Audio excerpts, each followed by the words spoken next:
le calcul des incertitudes, dans le cas maintenant d'un produit ou d'une division, pour trouver la mesure petit t, on va simplement appliquer l'opération, donc soit A exposant n ou petit b exposant m, ou au niveau du rapport.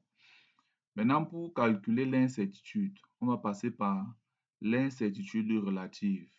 On va prendre chaque grandeur et on va faire son incertitude relative élevée au carré sous forme de somme, telle que présentée dans la formule suivante. On prend maintenant un exercice d'application. Dans cet exercice, il est question de déterminer la masse volumique d'un cylindre ayant les caractéristiques suivantes. On donne son rayon, sa hauteur et sa masse. On passe dans la résolution. Pour calculer la masse volumique, on sait que masse volumique égale à la masse divisée par le volume. Or, ici, il est généralement question d'éviter au maximum les calculs intermédiaires. Donc, on sait que le volume, je vais remplacer une fois. D'un cylindre, c'est pi fois le rayon au carré fois la hauteur. Ce qui va donc nous donner ρ égale à la masse divisée par pi r carré h. Là, on peut directement calculer la masse 350. Donc, parce que pour faire l'opération, on prend seulement les mesures 350 divisé par pi fois le rayon au carré 10,5 au carré fois la hauteur 15,3. On trouve donc la masse volumique égale à peu près 0,066. Et ici, là, la masse est en grammes et toutes les distances étaient en centimètres, donc grammes par centimètre cube. Ça, c'est pour la mesure. Maintenant, pour l'incertitude. La formule qu'on a trouvée, c'était celle-ci. Maintenant, on va simplement appliquer à ça.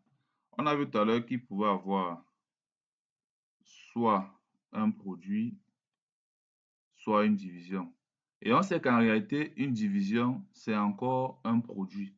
Je peux donc décider de transformer, par exemple, mon expression si en un produit. Et si je transforme, donc j'aurai ceci. Je peux donc avoir ici simplement, j'aurai m fois pi. Pi ici en bas, c'est exposant 1. Donc si ça monte, ça devient exposant moins 1. Fois r. R ici en bas, c'est exposant 2. Si ça monte, ça devient moins 2. R exposant moins 2 fois H. H, c'est exposant 1. Ça monte, ça devient moins 1. H exposant moins 1. Là, je me retrouve dans le cas d'un produit. Et on a vu que pour un produit, pour trouver l'incertitude, on va passer par l'incertitude relative. On aura donc delta de ρ sur ρ au carré égale, on prend M.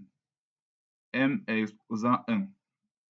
Donc, j'aurai ici valeur absolue de 1 delta M sur M, le tout au carré, plus pi n'a pas d'incertitude, donc on ne considère pas. Pi n'a pas d'incertitude, on laisse. On continue maintenant ici avec R. R a son incertitude qui est 0,4, donc ça peut passer avec R.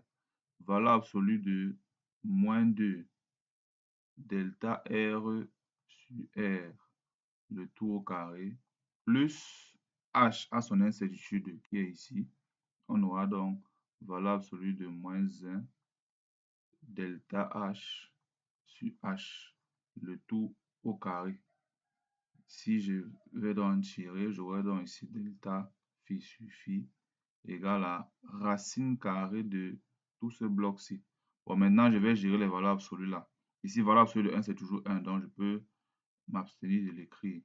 J'aurai donc ici delta M sur M au carré, plus valeur absolue de moins 2, c'est 2. Donc, je peux directement enlever 2 delta R sur R tout au carré, plus valeur absolue de moins 1, c'est 1. Bon, 1, ça ne dérange pas, donc je peux l'enlever.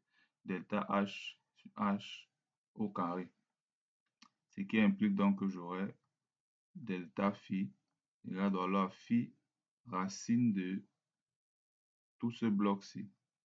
Delta M sur M au carré plus 2 delta R sur R au carré plus delta H sur H au carré.